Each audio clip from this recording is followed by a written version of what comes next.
Google just announced that their huge streaming service is coming this year. We're going to have instant access to a bunch of games on a variety of different platforms, from your iPhone to your iPad to your refrigerator to your Zune, everything. So of course today I wanted to talk about a 7-year-old port that's coming to Nintendo Switch because that's more important to me.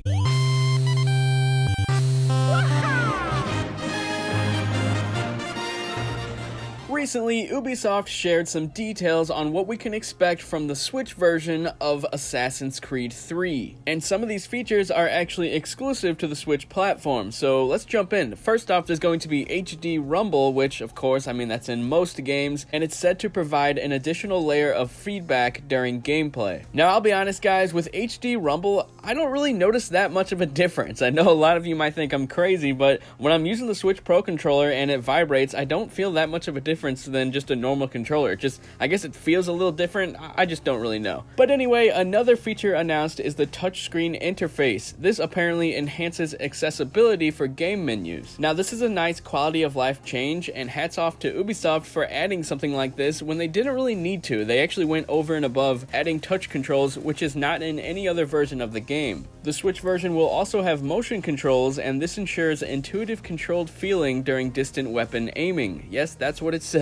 Now, I never thought that I would end up loving motion controls, but I actually really like gyro aiming in third-person games. Now, apparently there are specific UI designs that provide different HUD adaptation from different display modes, so docked or handheld mode. I think it's pretty awesome that Ubisoft is adding all of these features to the Switch version, and I'm pretty excited to jump into this game. You know, I barely, and I mean barely, scratched the surface playing on the PS3 way back when it originally launched, and I didn't really give it a fair shake before I ended up trading it back in. I'd like to give this game another shot because I know it has a very mixed reception. A lot of people either loved it and a lot of people hated it. I know there was a lot of kerfuffle over the fact that you don't really actually become the main character until like a couple hours into the game or something like that. I actually never got that far, so I would love to see what else the game has to offer. I always thought that the setting and that the animal hunting looked really cool, so I'll definitely be jumping in on Switch. Now, of course, the Switch version isn't going to look as good as the PS4 and Xbox One versions, but at least these 4 mostly unique features are enough to even things out in terms of which version is the best. I'm just happy that we're out of the Wii days, because all the games that were multi-platform, the Wii version would always look 100 times worse, and they would usually only add really weird motion controls that never really felt natural. So it's nice that with the Switch, it's not really taking a huge hit in the graphics department typically, so just getting all these added features on top of an already good-looking game is just a bonus for Switch owners, and I'm excited to check this game out. Now, sorry I rambled a little bit. You know, there isn't really much to talk about. Oh wait, there's that whole Google console that was just announced, except it's not really a console, it's just a streaming service.